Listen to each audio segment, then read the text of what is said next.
Bem, vamos lá.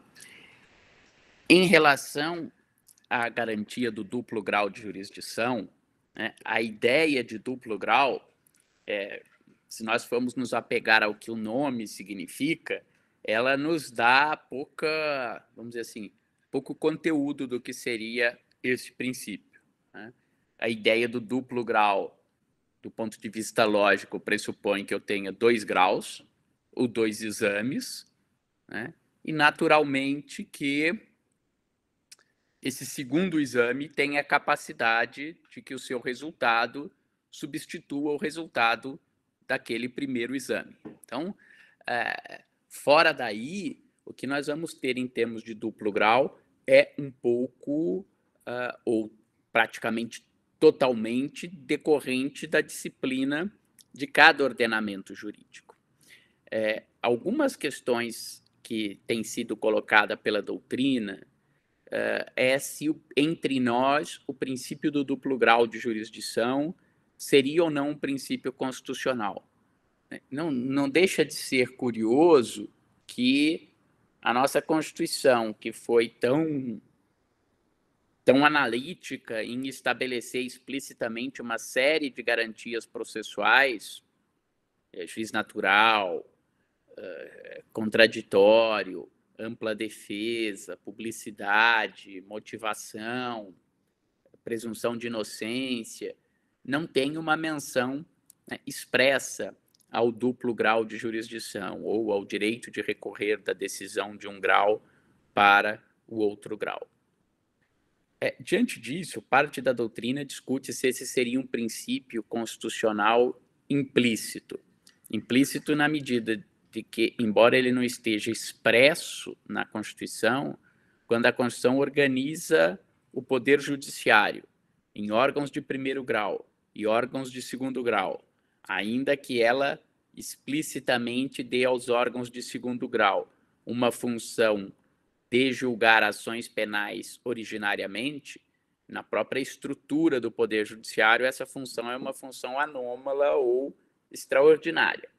Então, pela estrutura orgânica do Poder Judiciário, nós inferiríamos que os processos normalmente passam por um primeiro grau e depois podem ser revistos num segundo grau. É nesse sentido que se afirma que o princípio do duplo grau é um princípio constitucional implícito entre nós. Sinceramente, para mim, essa discussão parece um pouco sem sentido. A questão não é se ele é implícito ou explícito, é se ele pode, a questão que eu digo é o que é relevante na prática do dia a dia processual, é se ele pode sofrer ou não restrições. Seria possível, por exemplo, acho que esse é o ponto relevante, que eu dissesse, olha, os tribunais de justiça estão abarrotados, então não dá para nós termos apelações de todas as sentenças penais. Então vamos fazer um corte assim, crimes em que a pena aplicada tenha sido só de multa ou restritiva de direitos não são passíveis de apelação. Esse seria o ponto de verificação. É ou não é um princípio constitucional? Porque se eu disser que né, numa situação dessa, eu teria que dizer a lei que assim estabelecesse é inconstitucional, porque viola essa garantia. Se eu disser, não, tudo bem que uma lei faça isso, aí essa garantia deixa de ter uma força como garantia constitucional. No processo penal, a isto se soma, e aí sim, agora me parece bem resolvido, um dispositivo da Convenção Americana de Direitos Humanos, a letra H do artigo 8.2, que diz que é direito de todo acusado recorrer da condenação para um tribunal superior. Por que eu estou destacando que é direito do acusado e que esse recurso é da condenação para um tribunal superior? Porque vejam que, para a Convenção Americana, primeiro, um sistema em que das sentenças não houvessem recurso para o Ministério Público, mas houvesse recurso para o acusado, não feriria a Convenção Americana. Nós poderíamos até discutir diante de outros princípios do nosso sistema. Nós vimos, por exemplo, um princípio da igualdade de partes. Se eu tivesse um sistema tão desequilibrado que das sentenças absolutórias o Ministério Público não pudesse recorrer, mas da sentença condenatória o acusado pudesse recorrer, se esse sistema não feriria uma ideia de igualdade de partes. Mas em relação à garantia do duplo grau da Convenção Americana, ele também estaria sendo atendido. Tudo bem até aqui? Segunda questão. Vejam que a garantia é de recorrer da sentença. Já analisaram os atos processuais em processo civil? Despachos, decisões interlocutórias, sentenças. As decisões interlocutórias normalmente são recorríveis por meio de agravo. Agora tem lá um rol específico de hipóteses que são agraváveis. E as sentenças mediante apelação. Então, vejam que para a Convenção Americana também não seria incompatível com a Convenção um sistema que dissesse de nenhuma decisão interlocutória é recorrível, mas da sentença da sentença caberá apelação. É o que a Convenção Americana diz. O acusado, condenado, poderá recorrer da sentença para um tribunal superior. Acho que o mais importante de tudo e o que toca mais diretamente ao sistema é o conteúdo desse direito ao recurso. A Corte Interamericana de Direitos Humanos, num caso Mohamed versus Argentina, ela decidiu que esse recurso de que trata o 8.2H, ele tem que ser um recurso amplo. O que se entende por recurso amplo? Ele tem que ser um recurso que permita analisar tanto, ou melhor dizendo, reanalisar tanto as questões de fato, isto é, uma revaloração probatória pelo tribunal, quanto as questões de direito, como que o juiz interpretou a norma. Por que isso foi relevante? Isso se deu na Argentina e pode se dar também entre nós. Vejam, quando a Convenção Americana diz que o acusado tem direito de recorrer da condenação para um tribunal superior, isso significa da primeira condenação que ele tiver. E o que aconteceu na Argentina? Esse caso era um caso até simples em relação à questão. Esse senhor Mohamed, ele era motorista profissional, ele foi acusado de um atropelamento e foi absolvido. O juiz entendeu que ele não agiu com culpa. O Ministério Público apelou e isso foi para o tribunal. O tribunal deu provimento a essa apelação do Ministério Público e condenou o senhor Mohamed. Algo que poderia acontecer aqui no Brasil também, tranquilamente. Para ele, o relevante, até no caso, foi que tinha uma pena restritiva de direitos, que ele teria que ficar um longo período sem poder dirigir. Isso impedia que ele exercesse a atividade profissional dele. Qual foi a consequência? Ele foi condenado em segundo grau. Que recurso que ele tinha? Um recurso de cassação semelhante ao nosso recurso especial. Só que vocês já viram, já sabem, recurso especial eu não posso analisar a prova, sabem disso, não? Recurso especial eu só posso analisar questões de direito. E aí a Corte Interamericana falou, esse recurso é insuficiente. Falou, mas ele havia recurso da sentença. Sim, mas a sentença foi absolutória, ele não tinha sido condenado. A primeira vez que ele foi condenado foi em segundo grau. Então, se ele foi condenado em segundo grau, ele teria que ter direito, a partir dessa condenação, a um recurso amplo. E o sistema deles não tem.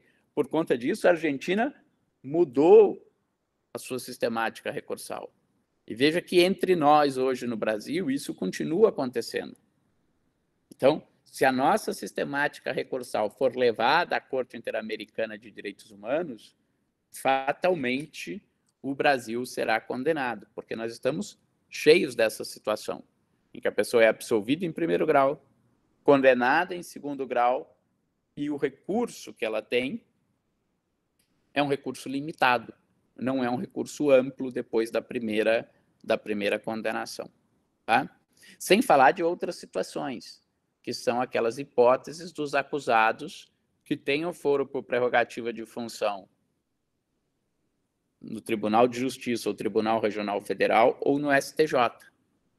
Porque esses acusados, se forem condenados, eles têm recurso especial extraordinário, mas não é o recurso amplo em matéria de fato e de direito que a Convenção Americana promete a todos os acusados.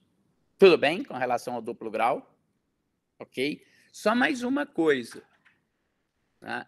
Que é a seguinte: eu violo o duplo grau quando eu tenho uma decisão de primeiro grau e dela eu não tenho um recurso amplo para o segundo grau, tá certo? Falta o segundo grau nesse caso. Mas eu também violaria o duplo grau se eu tiver uma situação em que eu possa inaugurar uma matéria no segundo grau. Por que isso? Porque essa matéria continuará também sem duplo exame.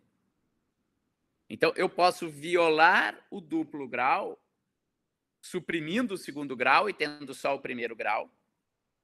Ou eu posso violar o duplo grau se eu tiver uma matéria que seja apreciada só em segundo grau e ela não tenha sido apreciada em primeiro grau. Vocês já ouviram falar de um princípio da correlação entre o pedido e a sentença? Processo civil? Processo penal tem um princípio semelhante, correlação entre acusação e sentença. Então, se o processo começa a se desenvolver, o processo penal, e no meio do processo eu percebi que os fatos se passaram de forma diferente do que estão narrados na denúncia, o promotor pode aditar a denúncia. Isto é, corrigir a denúncia e alterar os fatos imputados. Eu denuncio alguém por uma subtração de coisa alheia, furto. No meio do processo, eu percebo que aquele furto se deu mediante grave ameaça. O que o promotor tem que fazer?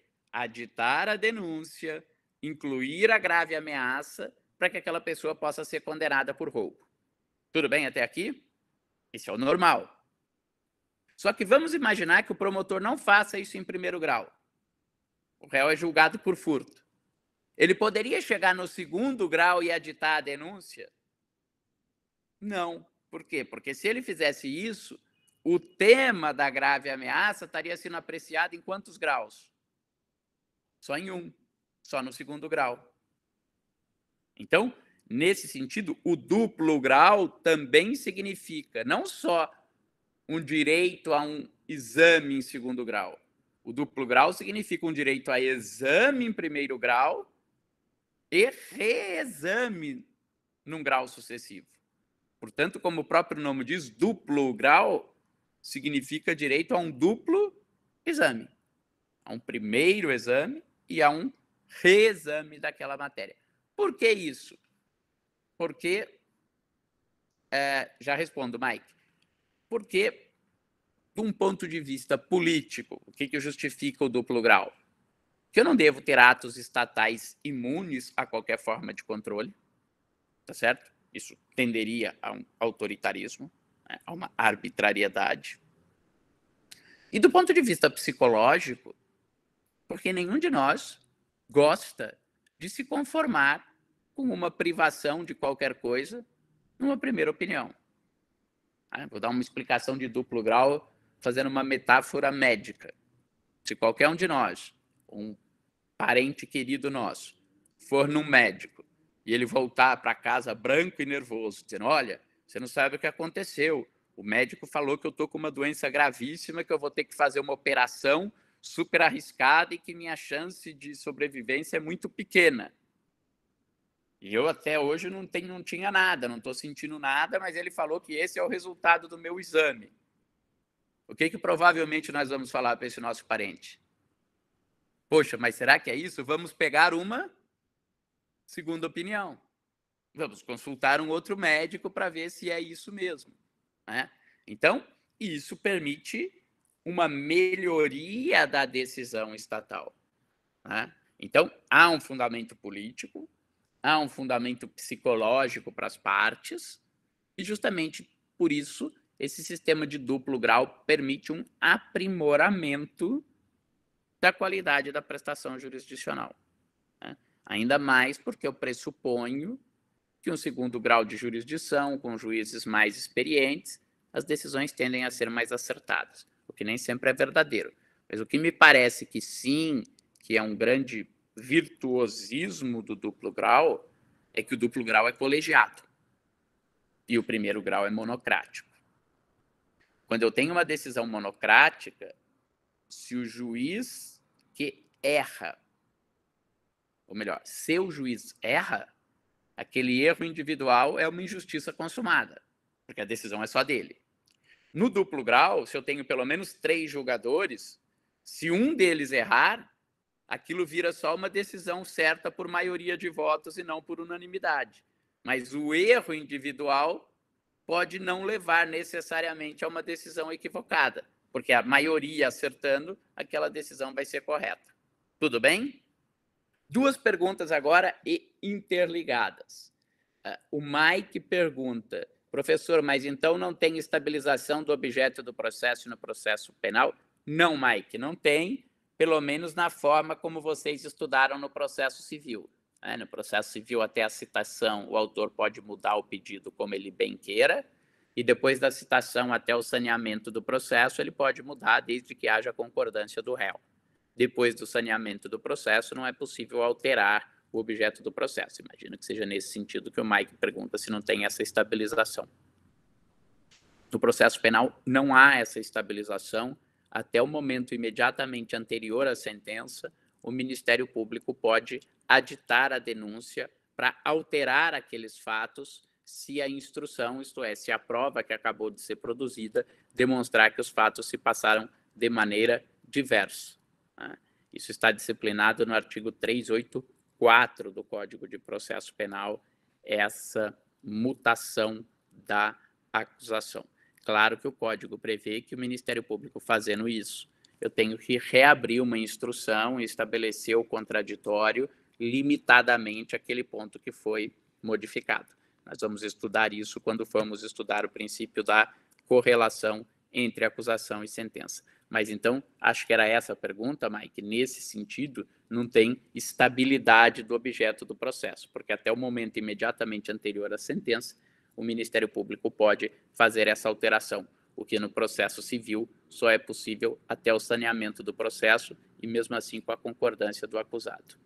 O Luiz Henrique faz uma pergunta que seria complementar a isso. Professor, o juiz na segunda instância poderia atribuir ao fato uma definição jurídica diversa, pensando no artigo 383 do Código de Processo Penal?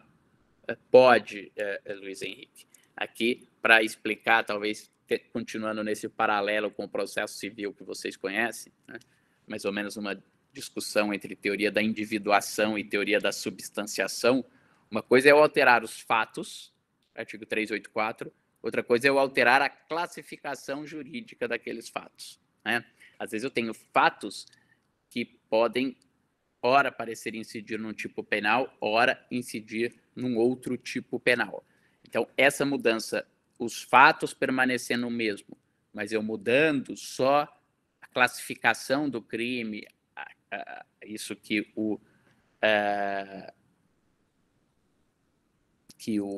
Luiz Henrique pergunta, isso de mudança dos fatos, e a pergunta da Júlia está no artigo 384, e a mudança da classificação jurídica está no artigo 383.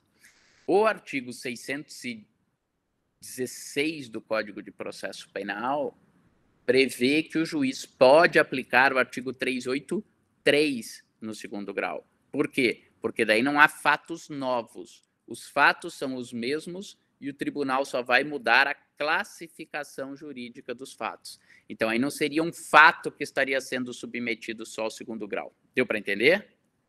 Lembram daquele ditado? Já devem ter ouvido aquela, né, numa expressão latina, mas que significa me dê os fatos e eu te dou o direito. Então, aí o juiz não está,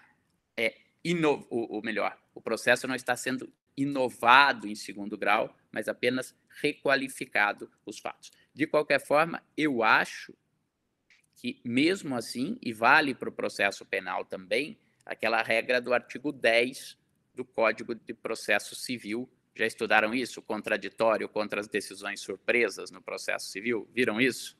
O juiz não pode surpreender as partes, ainda que seja uma matéria que ele possa decidir de ofício, decidindo sobre algo que não foi submetido ao contraditório. Então, não é assim que é aplicado, Luiz, mas eu acho que o correto seria o tribunal, diante dessa possibilidade, intimar as partes para que as partes se manifestassem sobre eventual classificação dos fatos, não no artigo X, e sim no artigo Y do Código de Processo Penal. Mas vem sendo aplicado hoje, mesmo sem observar esse contraditório. Então, o artigo, Júlio, era o 384 que eu falei quando eu expliquei para o Mike. Tá bom? Tudo bem? Podemos prosseguir? Passar para o próximo princípio? Vamos lá. Na sequência dos nossos slides, a garantia da razoável duração do processo. E aqui o importante é que nós percebamos que existem duas, ou vamos lá, tentar falar assim de uma forma mais vulgar, dois direitos à razoável duração do processo. Era interessante que a nossa Constituição, até a reforma de 2004, não previa a garantia da razoável duração do processo entre as garantias individuais, e ela foi acrescida ao inciso 78 pela chamada emenda constitucional da reforma do Poder Judiciário. Mas se nós formos analisar à luz da Convenção Americana de Direitos Humanos, que já trata desta garantia desde 1969, ela trata da razoável duração do processo em dois dispositivos diferentes. Ela trata no artigo 8.1, que equivale a esse nosso inciso 78. Por que eu digo que equivale? Porque é um direito à razoável duração de qualquer processo. O 8.1, inclusive, diz que é direito do acusado ser julgado num prazo razoável, mas diz que essa garantia também se aplica a processo de qualquer outra natureza, civil, fiscal, trabalhista. E, nesse sentido, vejam que a nossa garantia constitucional ela é até mais ampla, porque a nossa garantia assegura a razoável duração do processo judicial e administrativo. Então, também os processos administrativos, não só os processos jurisdicionais, devem se desenvolver em prazo razoável. Portanto, há um direito ao processo em prazo razoável genérico. Para qual processo? Todo e qualquer processo. Não é só uma garantia do processo penal. Vale para o processo civil, vale para o processo trabalhista, vale para o processo fiscal, vale para o processo de qualquer natureza. Mas há uma outra garantia de razoável duração do processo, e que vejam que na própria Convenção Interamericana, ela não está prevista no artigo 8º, que é o artigo que trata das garantias processuais. Ela está prevista no artigo 7º, que é o artigo que trata do direito à liberdade de locomoção. E esta garantia é uma garantia de que todo acusado preso cautelarmente seja julgado em prazo razoável ou seja colocado em liberdade, sem prejuízo de que o processo possa prosseguir. Por que há essa garantia? Já ouviram falar em excesso de prazo da prisão preventiva? Um sistema que de verdade, né, levasse a sério a presunção de inocência, não teria prisão cautelar. Se eu não posso tratar o presumido inocente igual culpado, e se a prisão é pena para o culpado, eu não poderia prender ninguém no curso do processo. Mas todos os sistemas prevêem prisões cautelares, e se entende que essa prisão é compatível com a presunção de inocência, porque a finalidade dela não é punir antecipadamente, mas assegurar o resultado do processo.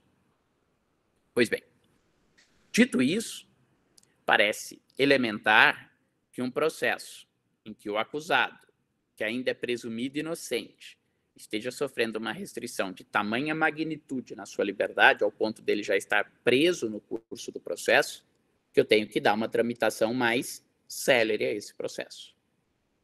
E se esse processo com o acusado preso demorar demais para ser encerrado, Eu não vou extinguir o processo, mas vou dizer, então, essa pessoa seja colocada em liberdade.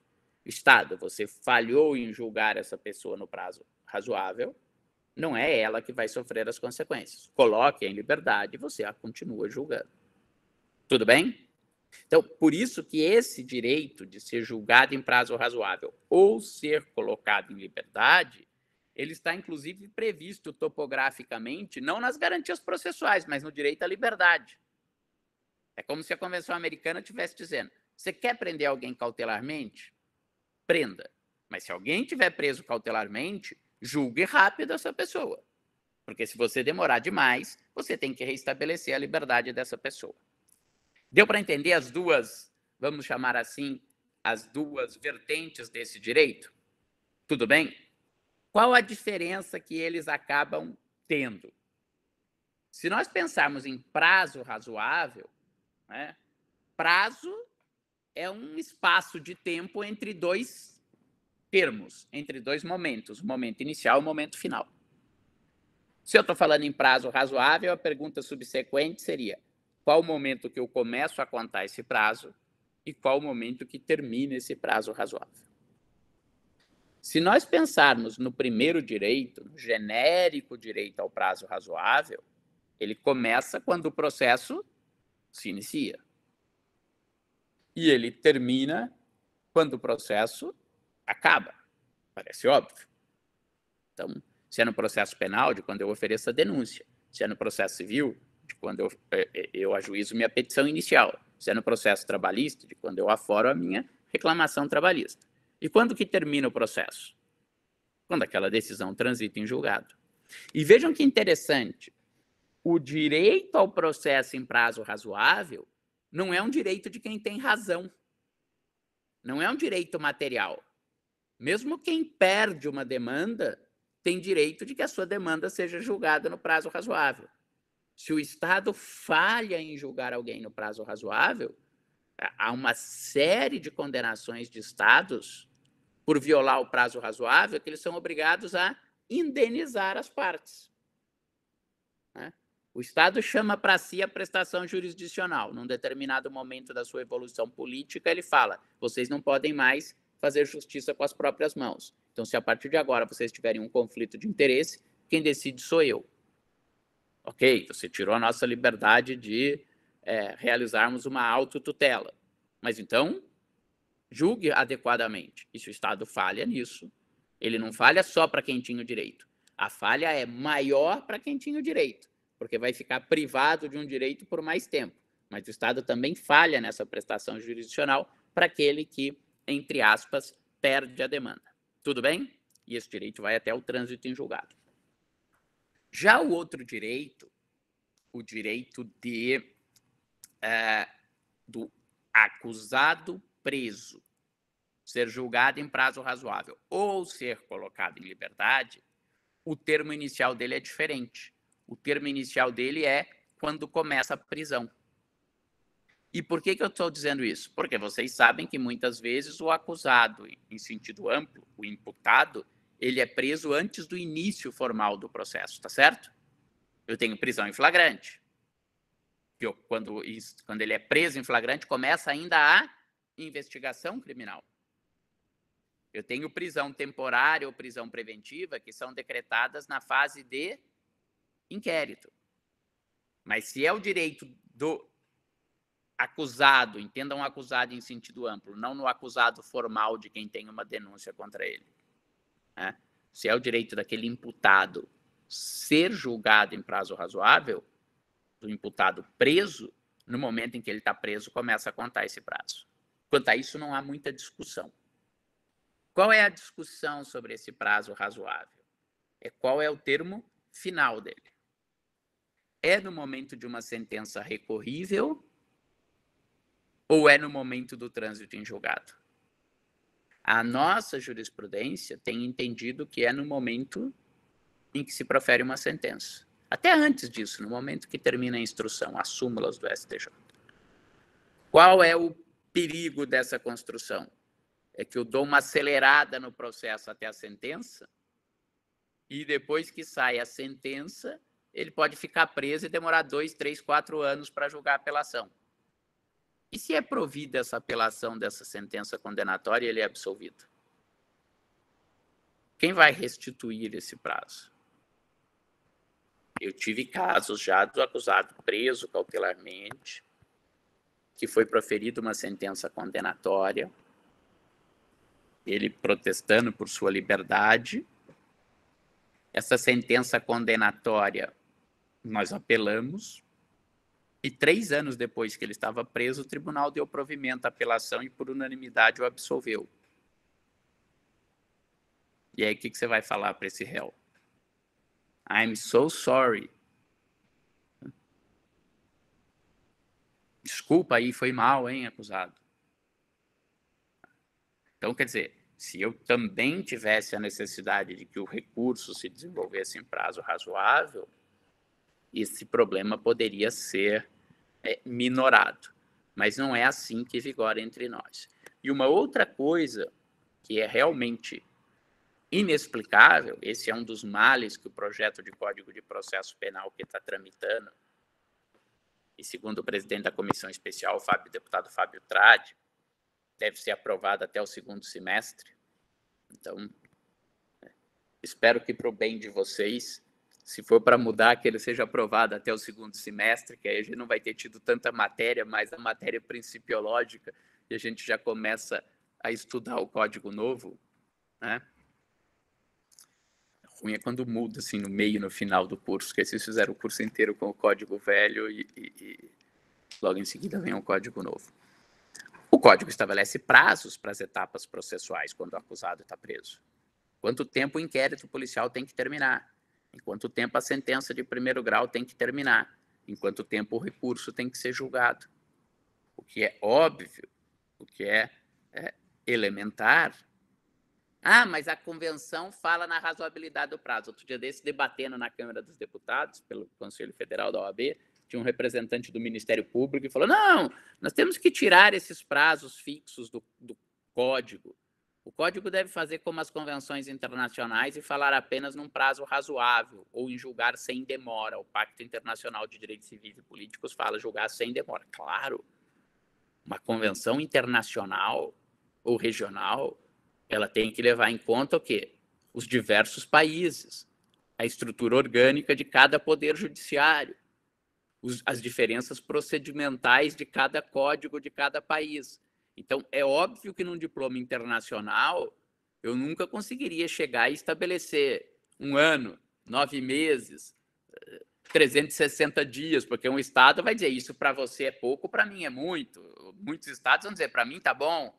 Então, o que a convenção faz? Um prazo razoável, mas é dever de cada estado disciplinar qual é esse prazo razoável. Já respondo, tá, Matheus? Aí a nossa jurisprudência diz assim, mas o juiz saberá, diante do seu prudente arbítrio, estabelecer, no caso a caso, no caso concreto, quando é razoável, quando não é. Bom, se o juiz tem esse prudente arbítrio para saber, no caso a caso, quando um prazo é razoável, quando não é, por que nós não aceitamos preceitos sancionadores nos tipos penais? Homicídio, matar alguém, pena, razoável. Né? Furto, subtrair para si ou para outro coisa alheia móvel, pena, razoável. Por que nós vamos dizer, não, nós precisamos de um princípio de legalidade. O legislador precisa estabelecer limites mínimos e máximos. Então, nós não confiamos que o nosso juiz é razoável? Confiamos, mas nós queremos a garantia da legalidade. Então, aqui também me parece que é fundamental que nós tenhamos essa garantia de legalidade, estabelecendo marcos cronológicos. É isso que no slide eu falo crítica à doutrina do não prazo. É isso, nós precisamos ter marcos cronológicos estabelecidos, tá bom? Matheus pergunta, qual seria o argumento utilizado para dizer que o prazo final, nesse segundo caso, seria a sentença de 1º grau e não o trânsito em julgado? Matheus, aqui me parece um duplo argumento e os dois equivocados. Um primeiro argumento que é correto à luz do ordenamento de muitos países. Vejam que tanto a Convenção Americana quanto a Convenção Europeia de Direitos Humanos, quando ela assegura a presunção de inocência, e essa é uma discussão que esteve aqui na pauta no nosso Supremo Tribunal Federal, ela diz que o acusado é presumido inocente até uma declaração judicial da sua culpa. Então, para os diplomas internacionais, Se eu falar que a partir da sentença de primeiro grau cessa a presunção de inocência, faz sentido. Por quê? Porque eles não falam que a presunção de inocência vai até o trânsito em julgado da sentença penal condenatória. Então, se nós pegarmos todos os comentadores da Convenção Europeia, da Convenção Americana de Direitos Humanos, e eu perguntar a discussão do nosso Supremo Tribunal Federal, que é até onde vai a presunção de inocência, eles vão dizer até a sentença de primeiro grau. Então, vejam que para estes sistemas é coerente que eu diga, já te dou a palavra, tá, Henrique? É coerente que eu diga que depois que eu tenho uma sentença de primeiro grau, desaparece o direito do encarcerado provisório ser colocado em liberdade por excesso de prazo. Por quê? Porque para estes sistemas é admissível uma execução provisória da pena depois da sentença de primeiro grau, porque acabou a presunção de inocência. Mas isso é adequado para eles, não para nós. Porque para nós, a nossa Constituição diz que o acusado é presumido inocente até o trânsito em julgado da sentença penal condenatória. E, portanto, para nós, até que a sentença transite em julgado, isto é, envolve o período recursal, aquele acusado é presumido inocente. E se é presumido inocente, o processo dele deve ter uma tramitação mais rápida. Não sei se eu respondi sua pergunta, Matheus. Vamos lá, Henrique. Professor, é porque nessa coisa do prazo, né, você, independentemente do prazo ter ou não um limite mínimo e máximo, colocar como razoável, eu acho que o maior problema, eu não sei se existe alguma solução em algum lugar do mundo, mas o ponto é, eu vejo que isso dá margem, a margem disso é criar grandes desigualdades, porque o que eu imagino na prática é crimes menores ou pessoas muito pobres, um ladrão de galinha, alguma coisa desse tipo, ficar sujeito a uma situação extremamente exploratória e predatória, de um lado, né, porque, enfim, a pessoa pode prolongar isso para sempre, do mesmo jeito que outras pessoas, não sei, mega corporações criminosas, ou pessoas muito poderosas, em contrapartida, podendo assim, se livrar, porque realmente, enfim, a polícia não teve tempo hábil para chegar em algum lugar, o próprio Ministério Público. E eu queria saber se não, enfim, como conciliar essas duas coisas, essa questão do preso razoável. Então, vamos lá. Como é que as cortes de direitos humanos trabalham? Elas levam em conta, basicamente, 3 fatores para considerar se excedeu ou não o prazo razoável, né? Além, obviamente, da legislação do próprio país, né? Então, a Corte diz, não é uma questão matemática, mas se o país, na sua legislação, fala tem que estar terminado em 1 ano, passou de 1 ano, a princípio não é razoável. Quando que eles aceitam a flexibilização desse prazo? Eles levam em conta 3 fatores. Primeiro, o comportamento da autoridade judiciária. Ela procurou dar um andamento célere ao processo, ela não deixou o processo parado durante muito tempo. Segundo fator, o comportamento do acusado. O acusado procurou fazer manobras protelatórias, por exemplo, toda hora trocando advogado, para cada hora ter prazo a mais, usando recursos meramente protelatórios e assim por diante. E o terceiro fator é a complexidade da causa. É claro que se eu estou investigando um ladrão de galinha porque roubou uma galinha, ou vá lá, 2 caras que chegaram numa moto com uma arma no posto de gasolina, apontaram a arma para o frentista e falou, me dá aí o dinheiro que você tem no bolso, essa é uma investigação muito menos complexa do que um mensalão da vida, do que uma operação Lava Jato. Eu tenho denúncia com 30 pessoas, 5 construtoras, 3 partidos políticos, intermediários financeiros, milhares de horas de interceptação telefônica, não sei quantos terabytes de quebra de sigilo de comunicações telemáticas. Então, isso também é levado em conta. É razoável que processos mais complexos demorem mais do que processos mais simples. Isso vale para os 2 lados. Veja, a Corte já disse em vários casos, ainda que um país diga o processo tem que estar terminado em 2 anos. Se eu estiver investigando um furtador sozinho que foi preso em flagrante, esse processo tem que terminar, acho que antes de 2 anos, se ele estiver preso. Acho que todo mundo concorda com isso. Não tem complexidade. Você vai ouvir quem? A vítima, uma testemunha, não tem perícia, não tem nada. É um processo que é para acabar logo. Os países têm o dever de aparelhar a sua máquina judiciária para cumprir com essa obrigação internacional que eles assumiram de julgar alguém no prazo no prazo razoável, né? Então, isso, Henrique, funcionando o sistema vale para os dois lados, até diante dessas ressalvas do prazo razoável. Você entendeu? Ok? O próximo princípio, na verdade, também não é um princípio previsto explicitamente na nossa Constituição, mas... bom, desculpa, não, o próximo é o devido processo legal, depois eu vou falar da proporcionalidade. A nossa Constituição, além de estabelecer tudo isso que a gente já viu, juiz natural e vedação de tribunais de exceção, igualdade, contraditória e ampla defesa, publicidade, motivação, presunção de inocência, acádio, duplo grau, etc., a nossa Constituição ainda diz: ninguém será privado da sua liberdade e dos seus bens sem o devido processo legal. Ou seja, ela garante o devido processo legal. Eu tenho dito que, na minha leitura, o devido processo legal, nessa face processual, ele é um princípio síntese. E acho que bastaria que a nossa Constituição dissesse isso. Acho que se a nossa Constituição dissesse ninguém pode ser privado da sua liberdade sem o devido processo legal, né, não daria para aceitar como devido um processo com juiz parcial. Não daria para aceitar como devido processo um processo que se desenvolvesse num tribunal de exceção. Não daria para aceitar como devido processo um processo em que o acusado não tivesse um direito de defesa, ou um processo que não se desenvolvesse em contraditório, ou que as decisões não fossem motivadas e os atos processuais fossem secretos, um processo em que a decisão ou a sentença não pudesse ser revista. Então, a mim parece que bastaria o devido processo.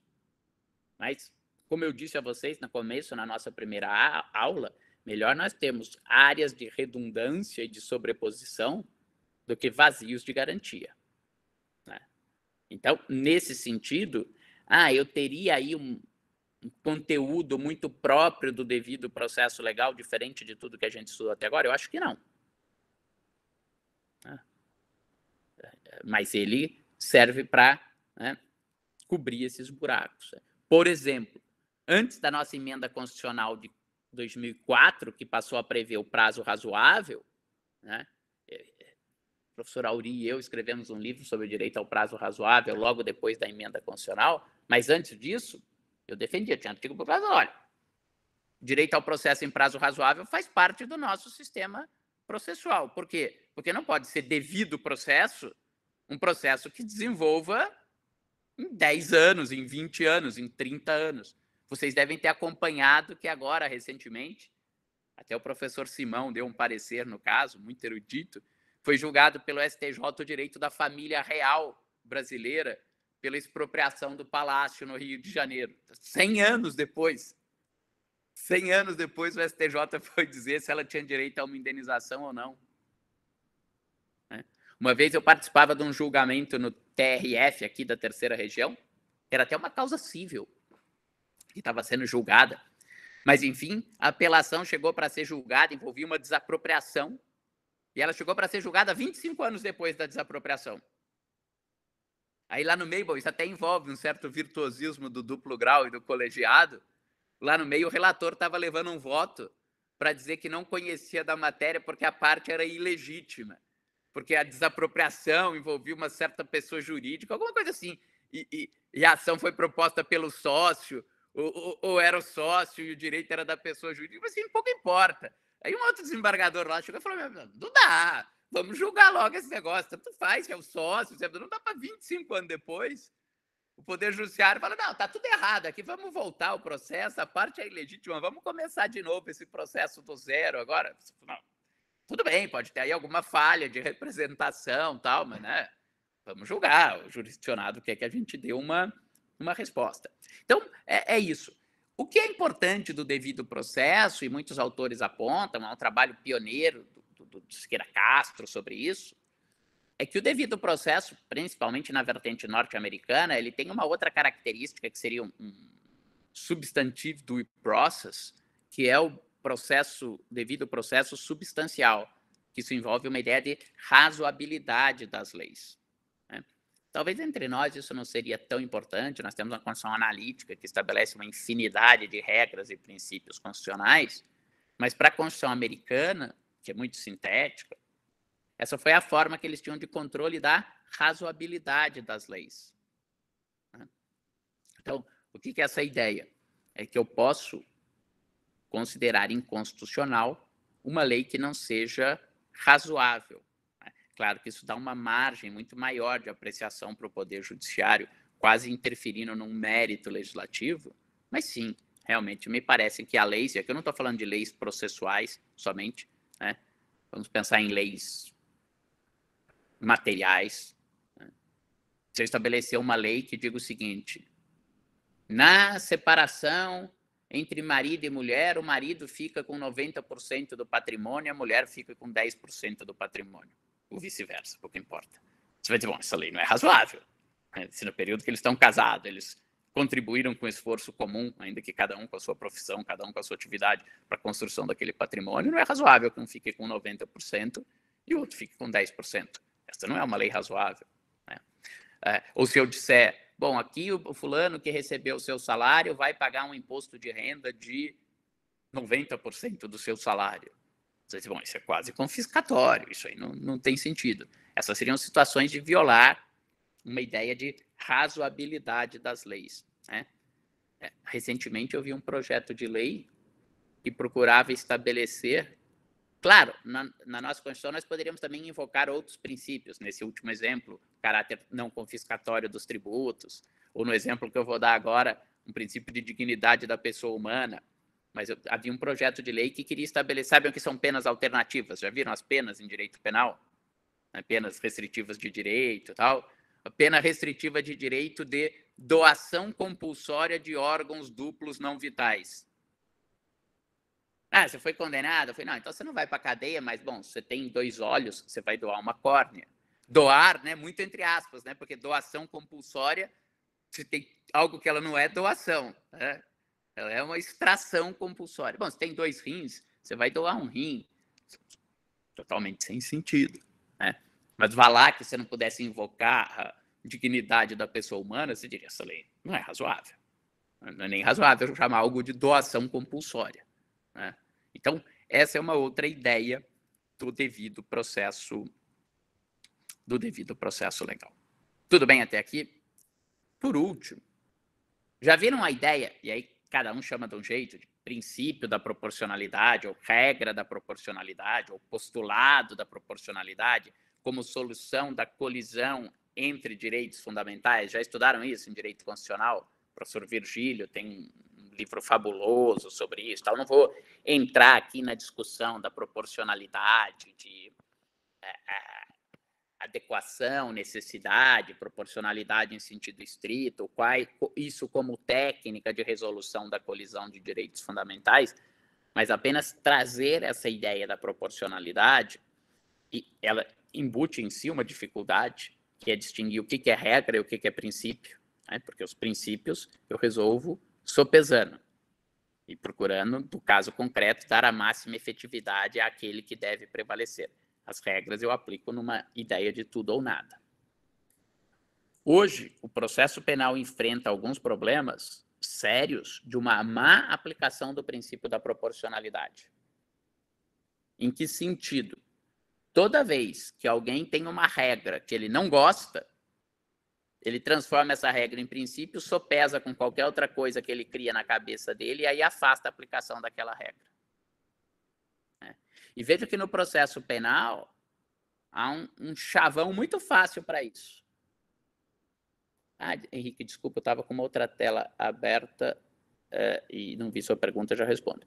Há uma regra muito fácil sobre isso, que é uma ideia tão nova que era a ideia da escola da defesa social. Qual que é? O direito individual de um acusado não pode prevalecer sobre o direito da maioria. É claro que se eu for pensar assim no processo penal, sempre vou ter o direito da sociedade de um lado e o direito de um indivíduo do outro. Então, esse tipo de coisa tem servido para que a proporcionalidade seja, e aí não é um erro da teoria da proporcionalidade como técnica da solução de colisão de princípios constitucionais, mas um embuste desse aplicador da regra, ou da técnica da proporcionalidade, de relativizar todas as garantias processuais do acusado. Quando muitas dessas garantias são estabelecidas na Constituição, não na forma de princípio da igualdade. Bom, tudo bem, ele é sopesável, ele é efetivamente um princípio. Né? Mas quando eu digo ninguém será julgado senão pela autoridade judiciária competente, isso é um princípio ou é uma regra?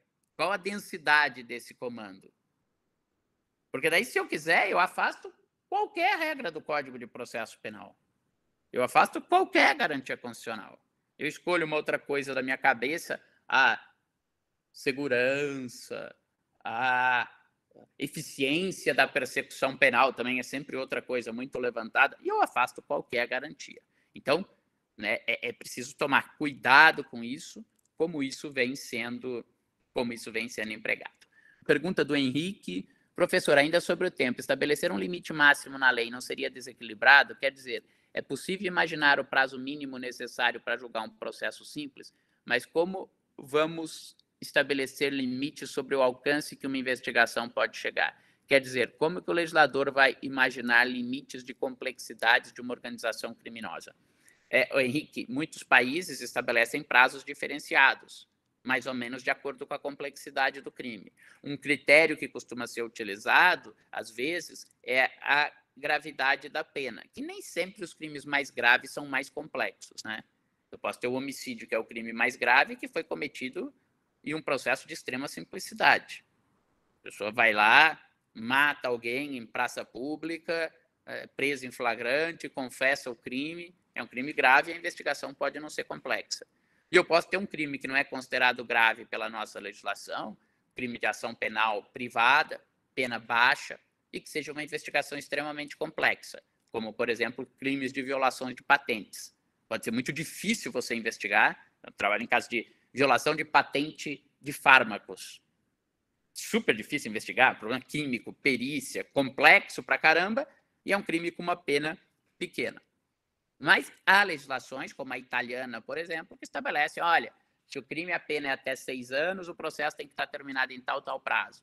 Se o crime a pena é maior de 6 anos, estabelece um prazo maior. E na sua pergunta, nas organizações criminosas, normalmente as organizações criminosas têm leis específicas no país sobre a forma de investigação de organização criminosa, e o legislador estabelece um prazo específico para o processo de organização criminosa, normalmente maior do que os prazos dos processos comuns, justamente já prevendo essa maior complexidade para investigar, processar e punir as organizações criminosas, que pela própria definição tem como característica número elevado de pessoas, prática de vários crimes, uma divisão de tarefas entre os seus membros, uma estrutura hierárquica da organização criminosa, atos cometidos normalmente na clandestinidade, poder de intimidação de testemunhas. Tudo isso dificulta investigar, processar e punir membros de organização criminosa. Aliás, é exatamente essa dificuldade que justifica, inclusive, um outro instituto, que é a colaboração premiada.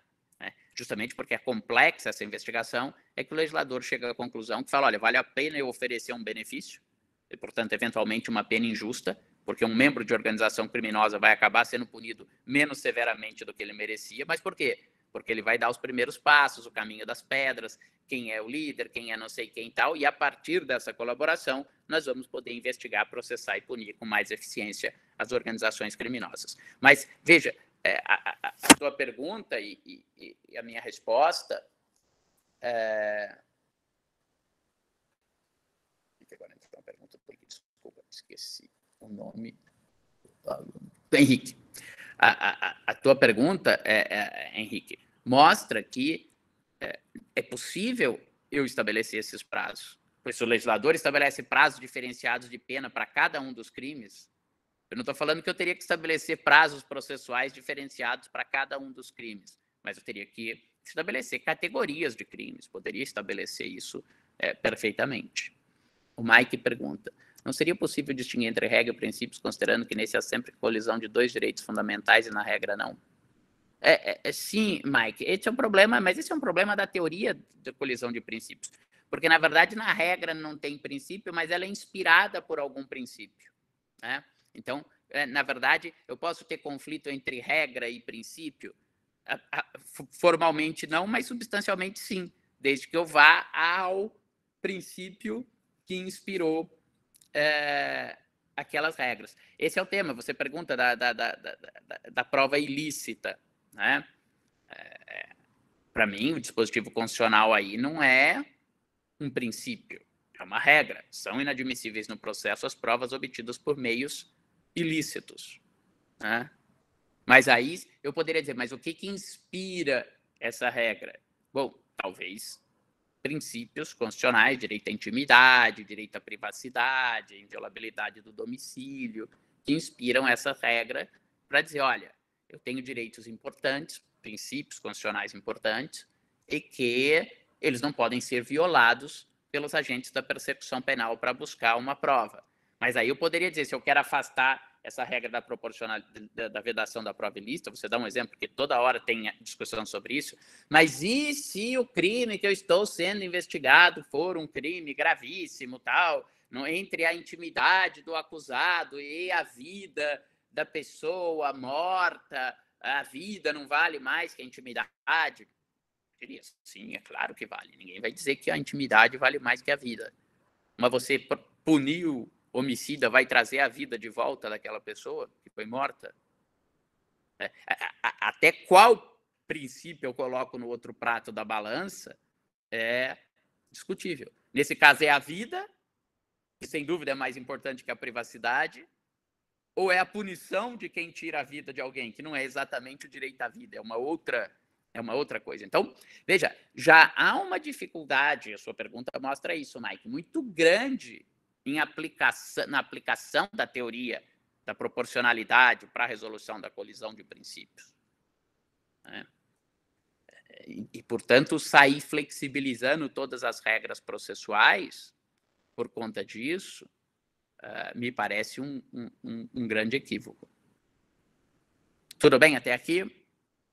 Então, vamos lá. Com isso, nós finalmente acabamos a nossa disciplina de princípios e eu quero usar esse tempinho que nós temos aqui que resta para tratar da segunda parte. Eu acho que eu não coloquei no Moodle, mas coloco hoje, mas é bem pequenininho, são 2 slides, 3 slides, acho que nós conseguimos terminar, falar um pouquinho de algo que poderia ser encarado também como uma síntese quase disso tudo, ou uma outra leitura disso tudo, que é uma discussão entre os sistemas, sistema acusatório e sistema inquisitório. Eu vou dizer assim, existem escolas de processo penal aqui no Brasil, que é a grande discussão é o processo é acusatório, o processo é inquisitório. Eu, sinceramente, vejo isso cada vez mais como rótulos um tanto quanto vazios.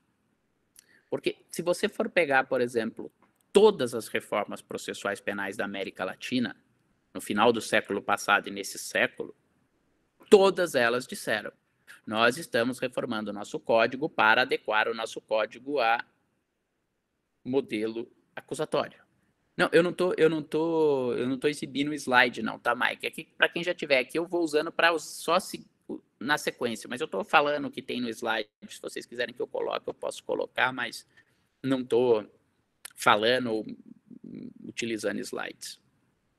Só para depois vocês terem um resumo com base no slide. Então, todo país diz, reformei meu código para ser um modelo, um código acusatório. Certo?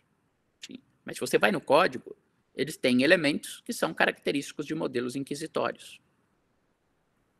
Então, isso aí vira, no fim, quase como um slogan. É legal dizer que meu código é acusatório. Bom, tudo bem, mas então, primeiro, quais são as características do sistema acusatório? Segundo, seu código segue todas essas características? Porque, na verdade, o que acontece é que nós temos modelos ou sistemas historicamente considerados como acusatório e como inquisitório. Esses modelos, hoje em dia, não passam de abstrações, de modelos como algo que existiu num determinado período histórico, num certo contexto. Os códigos concretos são, eu diria, aí sim, predominantemente acusatórios, com algumas características inquisitórias, ou mas fortemente mistos com mesclas dos dois sistemas, né? Então, vamos lá. Historicamente, quais eram as características do processo acusatório? O processo acusatório é um processo de partes. Então, claramente, eu tenho separado as funções de acusar, de defender e de julgar. Justamente porque ele era um processo de partes, o processo acusatório se desenvolvia em contraditório. Uma parte argumenta, a outra contra-argumenta. E esse processo, historicamente, era um processo público. E mais do que público, oral. Né? Até porque se eu pegar naquele período histórico, a escrita não era tão comum, não era acessível a todos. E esse processo acusatório, em contraditório, um predomínio das partes, oralidade, publicidade, em que o réu, no caso penal, era presumido inocente, era um processo que, historicamente, o juiz tinha um papel mais passivo. O juiz era um árbitro. O juiz era alguém que, no final, ia dizer quem tem razão. O grande artista do processo eram as partes. Os oradores, os processos, a importância da retórica nos processos romanos, Cícero como grande orador, etc. Por outro lado, o processo inquisitório e a matriz inquisitória, embora houvesse processo inquisitório em Roma, mas principalmente a versão inquisitório canônica e que depois passou para a legislação laica, notadamente nos estados absolutistas, na era moderna, era um processo que era o oposto. Era um processo em que eu tinha concentração de funções. Né? Na verdade, quem era o grande protagonista do processo inquisitório católico? Era o inquisidor, que era o representante do poder, da igreja. Justamente porque ele era a figura-chave, eu sequer tinha... não vou dizer que eu não tinha um predomínio das partes. Eu não tinha partes. Aliás, por isso muitos dizem que isso sequer era o verdadeiro processo. Quem começava o processo? O inquisidor. O mesmo inquisidor que julgava. E o acusado? O acusado tinha direito a contraditório? Não, ele não era sequer um sujeito de direitos. Ele era um inimigo do inquisidor. Ele era, naquela concepção, o detentor da verdade que o inquisidor queria extrair. E, portanto, é claro que ele não era presumido inocente. E esses processos, e o exercício do poder é tão mais eficiente, não mais legítimo, mas mais eficiente, né, quando ele é exercido sem os olhos do povo. Por isso, a transparência é um fator de legitimidade do exercício do poder. É fácil nós percebermos que no processo inquisitório, há uma concentração de poder. Portanto, esse poder era exercido de forma secreta. E, historicamente, ele era escrito. Não é uma discussão aqui entre oralidade e escritura. Sim, porque naquele período, na Idade Média, a escritura era praticamente cultivada apenas nos monastérios. Né? Os próprios monarcas e senhores feudais muitas vezes eram iletrados. Tinham os escribas da corte, etc. Só que a igreja escrevia. Então, esses processos inquisitórios canônicos eram processos escritos. Mas essas eram características históricas desse processo. Como o Arthur pergunta, Arthur, não é tão fácil a gente definir assim, que não é uma coisa linear, né? Tem fluxos e contrafluxos. Mas o processo romano teve uma primeira fase de processos com características acusatórias e uma segunda fase processual com maior fortalecimento do processo de natureza inquisitória. No período medieval, você teve uma grande difusão de processos e você tinha uma influência germânica e processos com ordalhas, juízos de Deus. mas eu diria que talvez mais marcantemente, a partir do século XIII, nós tivemos uma bifurcação que até ajuda daí a responder um pouco a pergunta do Matheus entre dispositivo, civil, etc. Que na Inglaterra e nas cortes de common law houve uma maior influência do processo acusatório, notadamente pelo modelo do júri, né, que é basicamente acusatório, partes em conflito, um julgador neutro, que é o jurado, processo oral público, né? Veja, a oralidade do júri também não é uma opção de política criminal, é uma falta de opção. Se quem vai julgar é o jurado, e o jurado era iletrado, a população, qualquer do povo não sabia ler e escrever, como é que o júri tinha que ser? Tinha que ser oral. Não dava para eu fazer um processo por escritura, ou ter um inquérito escrito e trazer aquela fase escrita para quem vai julgar. Eu não sabia ler. Então, por que eu tinha lá um day in court e tudo se resolvia naquele dia, com provas testemunhais à vista dos jurados? Porque era a única forma de julgar. O jurado não sabia escrever, eu tinha que apresentar a prova oral. Perante ele, ele decidia. Por outro lado, por influência do processo inquisitório, né, e da Inquisição católica, isso logo foi absorvido pelos modelos absolutistas. Há uma passagem do Julio Mayer, que eu gosto muito, professor argentino, em que ele diz o seguinte, que a estrutura acusatória inquisitória, processual penal, reproduz como num microcosmos do processo os sistemas políticos de poder. Ele fala, a separação de funções entre acusar, defender e julgar representa dentro do ambiente processual, uma tripartição de poder à la Montesquieu. Não é que são os mesmos conteúdos de poder exercido, mas a ideia de que quando eu distribuo o poder e eles vão ser harmônicos e um controlar ao outro, é uma ideia democrática. E a ideia de concentração de poderes, né, é uma ideia que favorece o totalitarismo. Então ele diz, o processo inquisitório, na hora que eu concentro todo o poder nas mãos de uma única pessoa, o inquisidor, não é sem razão que a Ordonnance Criminale de 1670 na França, no período absolutista, é um modelo acabado, o modelo mais clássico de processo inquisitório, claro. Se eu tinha os reis que diziam o Estado sou eu, todo o poder emana do rei, ele ia criar um processo como? Dividindo função ou concentrando poder? Ele iria criar um processo à semelhança da estrutura do poder que ele tinha e que ele exercia, né? Eu diria que, portanto, nós temos um predomínio de processos com características inquisitórias, mais modernamente, até a Revolução Francesa. Veja que a Revolução Francesa adota o modelo do júri, num primeiro momento. E aí, de novo, por que ela adota o modelo do júri?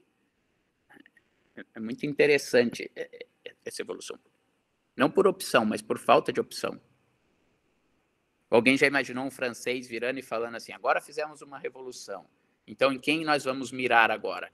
Ah, naqueles nossos sábios amigos do lado de lá do Canal da Mancha, vamos olhar aos bons e inteligentes ingleses. Claro que não, os caras odeiam os ingleses, historicamente. Mas eles queriam acabar com tudo que remetia ao antigo regime. Se queriam acabar com o antigo regime, queriam acabar com a magistratura. A magistratura era togada, técnica, mas eram quem conhecia as regras legais. Lembra aquelas regras de prova taxada? Testes uno, testes nulo, 2 indícios equivale a uma testemunha, mas isso se o indício é pleno, porque se o indício é semipleno, eu preciso de 2 indícios semiplenos para dar um indício pleno. Quem sabia dessas regras? Juiz profissional. Se o juiz profissional era um símbolo do antigo regime, e com a Revolução Francesa eu quero acabar com tudo do antigo regime, eu acabo com o juiz profissional. Quanto à formação, existem 2 tipos de juiz, profissional e leigo. Se eu acabo com o juiz profissional, o que sobra para eu colocar no lugar? O leigo. Então, a adoção do júri pela Revolução Francesa não foi uma opção, foi uma falta de opção. Já que eles acabam com a magistratura togada, sobra para pôr no lugar o quê? Magistratura leiga. E aí, logo depois, vem o Código Napoleônico, né, e adota o chamado sistema misto. Né, uma fase de investigação, tipicamente inquisitória, secreta, escrita, concentração de poderes, e uma fase processual, oral, pública, em contraditório, etc. A falácia disso está em que o problema não é eu ter duas fases, é se os elementos da primeira fase podem ir para a segunda fase e serem valorados pelo juiz. Porque não adianta muito pouco eu falar o processo é público, oral, em contraditório, as provas são produzidas em contraditório de partes perante o juiz, se na hora desse juiz julgar se vai absolver ou condenar alguém, ele puder fazer o quê? Pegar aqueles elementos produzidos secretamente, sem contraditório, etc., e valorar aqueles elementos. Então, Matheus, o processo acusatório equivale ao processo dispositivo?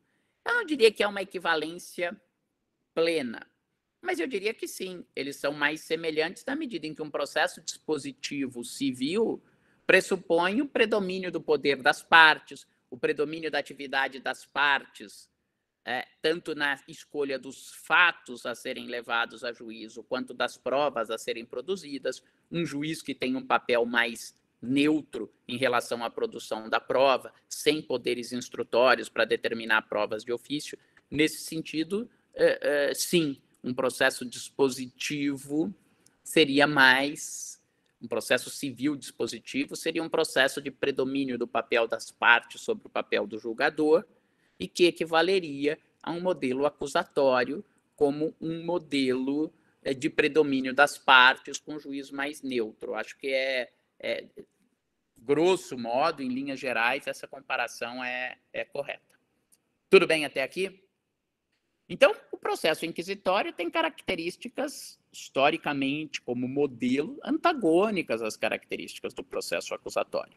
Justamente porque os dois partem de premissas opostas quanto ao exercício do poder. O poder deve ser exercido compartilhado entre as partes, ou o poder deve ser exercido concentradamente pelo juiz. E disso decorrem as outras características. Essa acaba sendo a grande discussão entre nós sobre qual é a essência do processo acusatório. E aí nós temos duas posições bem nítidas na doutrina. Uma posição do professor Ada, professor Magalhães, professor Scarance, que diz, olha, o que caracteriza um modelo como acusatório ou inquisitório é isso que eu acabei de falar, a concentração de poder ou a separação de poder. Então, eles dizem, é da essência do processo acusatório a separação das funções de acusar, defender e julgar em sujeitos diferentes. Toda vez que eu tenho a separação dessas funções, eu tenho um processo acusatório. Agora, quando essas funções estão concentradas, eu tenho um processo inquisitório. E o ponto de grande discussão é se o juiz tem ou não poderes instrutórios. E eu já vou chegar lá e explicar o porquê. A segunda corrente entre nós, Jacinto Nelson de Miranda Coutinho, Auri Lopes Júnior e outros doutrinadores dizem, não, o que caracteriza a essência do sistema acusatório é a gestão da prova. Isto é, a inércia do julgador, o juiz não ter poderes instrutórios e não poder determinar a produção de provas de ofício. As provas são só as provas produzidas pelas partes. Então, essa é uma grande discussão da doutrina brasileira. Se o que caracteriza o sistema acusatório é a separação de funções, ou se o que caracteriza o sistema acusatório é o juiz não ter poderes instrutórios, não poder determinar provas de ofício. Eu acho que a raiz desse problema, e digo para vocês hoje, para mim preocupa muito menos um rótulo acusatório ou inquisitório, mas sim saber se na conformação concreta daquele sistema, ele segue aquele conjunto de garantias que nós estudamos até agora. Se alguém falar, meu processo é acusatório, sim, mas você tem juiz natural, você tem contraditório, você tem ampla defesa, você tem presunção de inocência, você tem prazo razoável, publicidade, motivação, tá bom. Se você quiser chamar isso de acusatório, se você quiser chamar isso de inquisitório, se quiser chamar de processo da mãe Joana, é um problema de nome. Eu vou dizer, o seu processo é um processo substancialmente garantista. Né? Para usar uma expressão da Corte Europeia de Direitos Humanos, os sistemas têm que ter um mínimo denominador comum desse conjunto de garantias.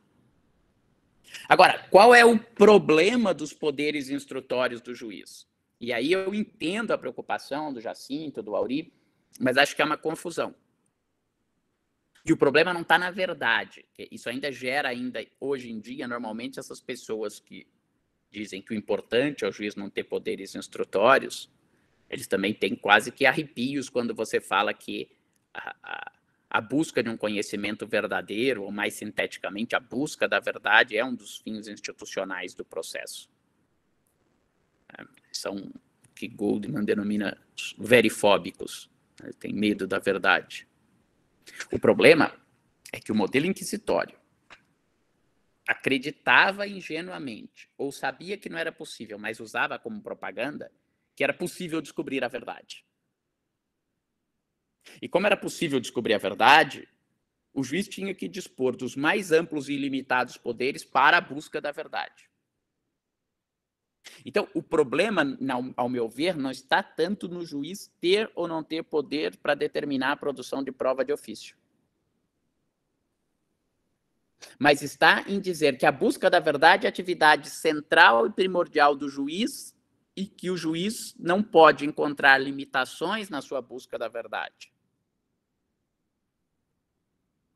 Agora, aí difere de eu ter um processo que eu digo, o juiz tem poderes instrutórios, essa é uma noção muito ampla.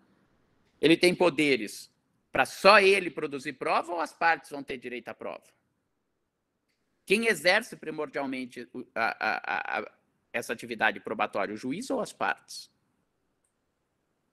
O processo acusatório também busca a verdade. Mas ela não é uma verdade tão ambiciosa como a verdade do modelo inquisitório. O processo acusatório entende que a busca da verdade ela deve estar na mão das partes e que do funcionamento dessa estrutura dialética entre tese e antítese, eu vou extrair uma síntese de melhor qualidade. Portanto, não é uma busca ilimitada da verdade a qualquer custo ou a qualquer preço. Mas ele também busca a verdade, mas é uma verdade menos ambiciosa. E aí a questão é, na busca dessa verdade menos ambiciosa, o juiz pode ter poderes instrutórios, ainda que supletivos, complementares, estando a atividade de produção da prova na mão das partes? Sim ou não? Eu acho que esse é o ponto. E se vai definir isso como acusatório, inquisitório? Tudo bem, se eu quiser continuar dizendo o seguinte, se o juiz tem qualquer poder instrutório, esse processo é inquisitório. Vou dizer, bom, então num processo em que o juiz tenha poderes subsidiários para determinar produção de provas ex officio, caso a atividade primordial das partes tenha deixado alguma lacuna, mas esse processo se desenvolve em contraditório, com ampla defesa, perante o juiz natural, com decisões motivadas, públicas, em prazo razoável. Quer chamar esse processo de inquisitório? Ok, não vou brigar por causa de rótulo. A mim o que importa é o funcionamento do processo. E eu acredito que a descoberta da verdade ela está muito melhor colocada na mão das partes. E sabendo que é uma conquista da epistemologia moderna, e moderna que eu falo que é desde finais do século XIX, que o conhecimento humano sempre vai ser limitado. O juiz nunca vai atingir um conhecimento absoluto da verdade dos fatos. Porque os fatos estão no passado. Eu estou fazendo uma reconstrução histórica daqueles fatos no presente. Eu sempre vou trabalhar com probabilidades. Então, quando eu tenho essa concepção de verdade, ou de busca da verdade, eu dizer que o juiz pode ter poderes instrutórios supletivos, eu não caio naquele risco de, já que a verdade é atingível e o juiz tem poderes probatórios, ele pode fazer tudo o que ele quiser para encontrar a verdade. Na verdade, desculpe o trocadilho, é o fato de se acreditar que é possível atingir a verdade que torna perigoso dar poderes instrutórios para o juiz. Não sei se eu me fiz claro. Se eu digo, a verdade é atingível, e ela é o fim último do processo, e o juiz tem poderes para produzir prova, bom, ele vai usar todos os poderes na máxima medida possível, já que a verdade é atingível. Agora, se eu tenho um modelo que digo, a atividade de produção de prova está primordialmente na mão das partes. Mas o conhecimento verdadeiro dos fatos, ainda que não seja atingível, ele é um ideal regulativo do sistema. Eu devo procurar me aproximar o máximo possível de um conhecimento verdadeiro dos fatos. E se para isso o juiz vai ter algum poder supletivo, não me parece um mau modelo. Aliás, me parece um melhor modelo. Qual outro risco que nós temos de dar poderes probatórios para o juiz? E nesse ponto eu bato o pé com toda a força. É não confundir atividade de investigação com atividade de produção de provas. Por quê? Porque a atividade de investigação, ela é uma atividade que compromete a imparcialidade. Toda pessoa que investiga, não investiga o nada. Eu seleciono, e do ponto de vista da lógica do raciocínio, me parece que o que melhor representa essa lógica é uma lógica abdutiva, né, um modelo criado por Charles Peirce. Eu seleciono a hipótese preferível, que é a que me parece a mais adequada, e saio atrás de elementos que confirmem ou não aquela hipótese. Se eu sou um investigador sincero, isso vale para pesquisa de laboratório, vale para qualquer coisa. Eu encontro elementos que confirmam aquela minha hipótese, eu digo, a hipótese está confirmada. Se é nas ciências naturais, eu vou fazer uma lei que vai comprovar aquela minha hipótese. Se eu não encontro, ou melhor, se os elementos concretos refutam aquela minha hipótese, eu tenho que fazer o quê? Abandonar aquela hipótese e criar outra. Isso é assim para o investigador, isso é assim para o cientista que está tentando descobrir um fármaco, isso é assim para o historiador que está tentando descrever como que uns fatos se passaram. Isso é assim para eu descobrir por que os dinossauros sumiram da face da Terra. Eu formulo uma hipótese, busco elementos que confirmam aquela hipótese. Se a hipótese está confirmada, eu digo que ela é correta. Se os elementos refutam aquela hipótese, eu abandono aquela hipótese e tenho que criar uma nova hipótese. Ok? Portanto, quem investiga, se tem que formular uma hipótese, está psicologicamente comprometido com aquela hipótese que ele criou. E isso, para um juiz, é perigosíssimo.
Professor, acho que o microfone está mutado.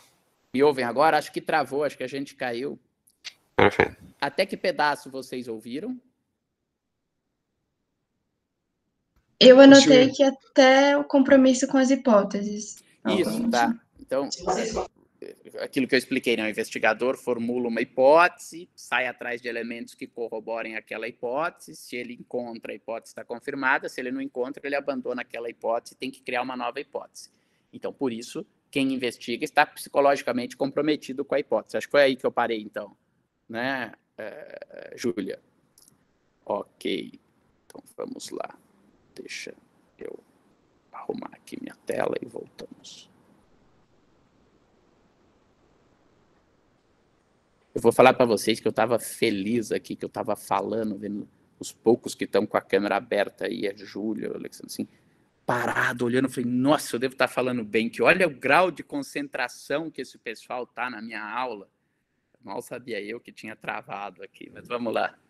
Então veja, então, já que é assim, e como eu disse, a mim parece, eu falei na primeira aula para vocês, que uma correta reconstrução histórica dos fatos é uma condição para uma decisão justa, né? Ainda que a gente saiba que nunca vai atingir uma verdade absoluta, etc.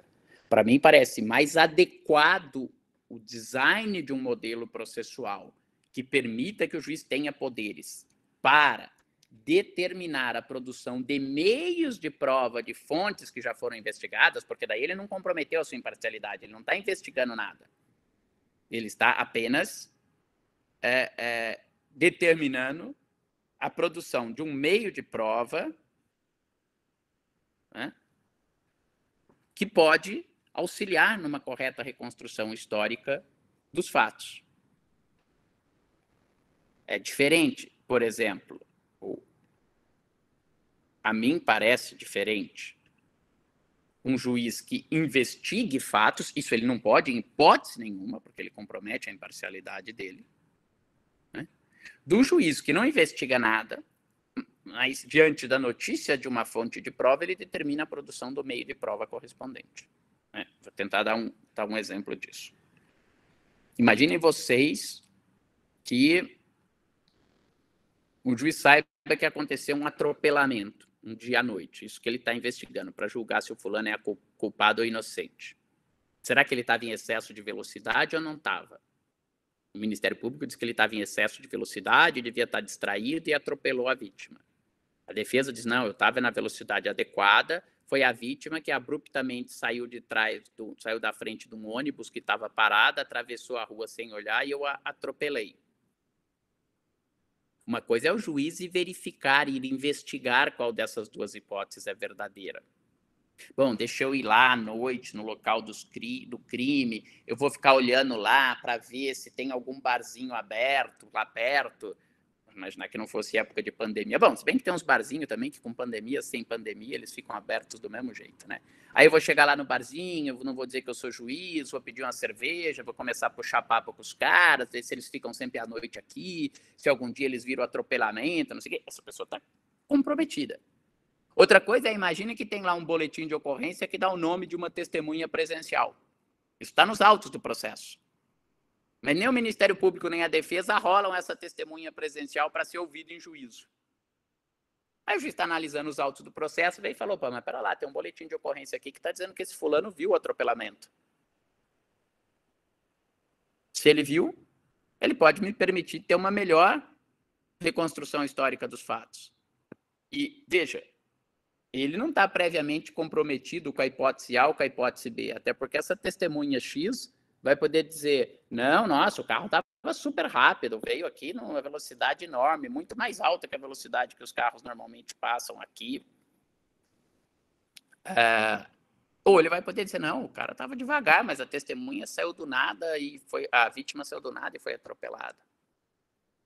Então, me parece que esse segundo exemplo é um exemplo apenas de como buscar uma melhor reconstrução histórica dos fatos, sabendo que ela não é ilimitada, sabendo que há limites à reconstrução histórica dos fatos, respeitando o direito das partes, depois de produzir nessa prova, dando direito às partes para produzir contraprovas.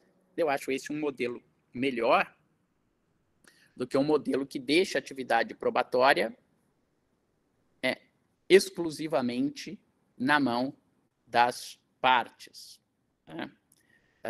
Se eu tivesse que desenhar um modelo processual, ele não seria um modelo em que só o juiz produziria a prova e ele teria todos os poderes. O poder estaria na mão das partes. Mas também é uma crença ingênua que as partes vão procurar, de uma maneira isenta, provar toda a verdade, nada mais que a verdade. Nada... Não.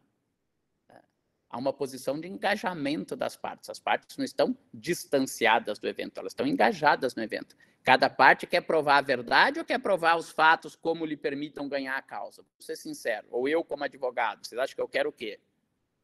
Se eu quiser fazer justiça no caso concreto, eu vou prestar concurso para juiz. Se eu sou advogado, eu estou lá para defender os melhores interesses do meu cliente. Eu vou provar os fatos que ajudam o meu cliente. E o promotor vai provar os fatos que ajudam a acusação. Então, imaginar que um autor americano usa lá uma figura de linguagem, ele fala, olha, cada parte é como se fosse um farol do carro, cada parte vai mostrar só um pedaço dos fatos, mas somando, as duas mostram toda a verdade. É ingênuo, me parece, um pouco acreditar nisso, né? Por isso que eu acho que sim, que é melhor que, eventualmente, o juiz tenha poderes instrutórios e exerça supletivamente a atividade das partes. Mas, nesse modelo, não me parece que ele comprometa a imparcialidade. Isso ajuda um dos fins institucionais do processo. Portanto, para mim, o melhor modelo é um modelo que respeite todas essas garantias processuais, juiz natural, contraditório, ampla defesa, presunção de inocência, publicidade, motivação, prazo razoável, e que na atividade instrutória ela esteja na mão das partes, com poderes supletivos do juiz. Outros autores vão dizer, não, mas se você fizer tudo isso e o juiz tiver poderes instrutórios, isso é errado porque esse modelo é inquisitório. Mas é errado porque ele está usando o rótulo inquisitório ou é errado porque esse modelo vai ter um pior rendimento? Porque o que me parece é que esses autores estão apegados a um rótulo. E termino por aqui. Vou responder a pergunta do Arthur, né? A questão não é o rótulo, é acusatório e inquisitório. E não, eu tenho medo do inquisitório, por quê? Porque se o juiz tiver poderes instrutórios, ele vai ser aquele buscador ilimitado da verdade, igual o inquisidor medieval, ele vai se transformar num Nicolau de Eymerich. Não, não é isso. Existem outras garantias processuais que vão segurar o juiz, tá bom? O Arthur pergunta, não seria um ônus de alegação de prova da acusação? Porque sem ela o réu não poderia ser condenado? Isso é o que está na base dessa construção, Arthur. Só falando rapidamente. Se você me perguntar se o juiz não ter poderes instrutórios beneficia o réu, eu diria que num modelo que a presunção de inocência seja levada a sério, Arthur, beneficia o réu. Porque se os fatos não estão completamente esclarecidos e eu aplico seriamente o indúbio pro réu, qual seria a solução? Absolver esse acusado, se o juiz não tiver poder instrutório nenhum. Se ele tem poder instrutório e ele determina a produção de uma prova, sem perder a imparcialidade, essa prova pode fazer o quê? Confirmar a inocência do acusado, ele é absolvido da mesma maneira. Manter o estado de dúvida, vem lá a testemunha e diz, não, olha, alguém disse que eu vi tudo, mas eu não vi tudo, não, eu estava de costas, estava lá, mas estava de costas para o evento. Mantém o estado de dúvida, o réu vai ser absolvido da mesma maneira. Ou essa testemunha esclarece os fatos e prova que aquele réu é culpado. Se o juiz não tivesse esses poderes instrutórios supletivos, o réu teria sido absolvido, porque nenhuma prova ia ser produzida, na dúvida, indúbio pro réu, o réu era absolvido. O juiz, tendo esses poderes supletivos e vindo essa testemunha que comprove que o réu estava em excesso de velocidade e atropelou a vítima sem conseguir frear, esse réu que antes seria absolvido, nesse caso, vai ser condenado. Acho que estamos todos de acordo. A questão é, esse último cenário, melhora o sistema ou piora o sistema? O sistema é melhor quando o juiz não tem nenhum poder instrutório e aí permite que mais réus sejam absolvidos com base no indúbio pro réu, ainda que esse réu seja culpado, portanto ele foi absolvido com base no indúbio pro réu, mas esse é um falso negativo, porque na verdade ele era culpado. Ou eu desenhei um sistema melhor quando, sem correr riscos de perda da imparcialidade, o juiz pode produzir provas de ofício, descobrir a verdade e, nesse caso, condenar alguém com um positivo verdadeiro, não um falso positivo. Como advogado de defesa, eu vou dizer, eu prefiro o primeiro cenário, que o juiz não tenha poder instrutório nenhum. Porque meus clientes vão ser absolvidos mais facilmente. Agora, se eu estou pensando em como construir um sistema processual melhor para os seus escopos institucionais, me parece que essa segunda situação é melhor. O sistema vai funcionar melhor. Não sei a posição de vocês. Não sei se eu respondi a sua pergunta, Arthur. Tudo bem? Ok, pessoal. Com isso, na próxima aula, a gente começa o nosso próximo ponto. Terminamos princípios e sistemas. Vou colocar os slides dos sistemas e o slide da nossa próxima aula, que será sobre os sistemas de investigação a partir da... Não, será sobre... Estava pensando na grade antiga. Será sobre sujeitos processuais. Tá bom? Professor, deixa eu só tirar uma dúvida muito rápida. Naquela explicação que o senhor deu sobre a questão do prazo de duração razoável do processo, no caso de prisão cautelar, o senhor tinha dito que existia 2 motivos para isso se dar. E o senhor explicou o motivo de, internacionalmente, existia essa ideia de que o processo se daria até sentença. Eu fiquei pensando se teria um segundo motivo ou se seria só esse mesmo. Não, o segundo motivo é interligado, né? É o seguinte, como internacionalmente a presunção de inocência vai até a sentença, a partir daquele momento, a prisão dele deixa de ser cautelar e passa a ser cumprimento de pena. Ah, entendi. Então, como é cumprimento de pena, ele deixa de ter o direito do encarcerado provisório ou cautelar ser desencarcerado, entendeu? Uhum. Talvez eu não fique Perfeito. claro. Na verdade, são 2 motivos, ou talvez melhor seria dizer são as 2 faces da mesma moeda, as 2 formas de ver o mesmo fenômeno. Tá bom? Beleza, obrigado, professor. Nada, na próxima aula a gente continua. Até o Arthur me alertou aqui, no próximo item do programa são os institutos fundamentais e não os sujeitos processuais. Tá bom? Até semana que vem. Boa semana para todos. Você estava concentrada, assim, a Júlia estava concentrada, ela escreveu aqui depois que, além de ter travado, ela estava concentrada, é verdade.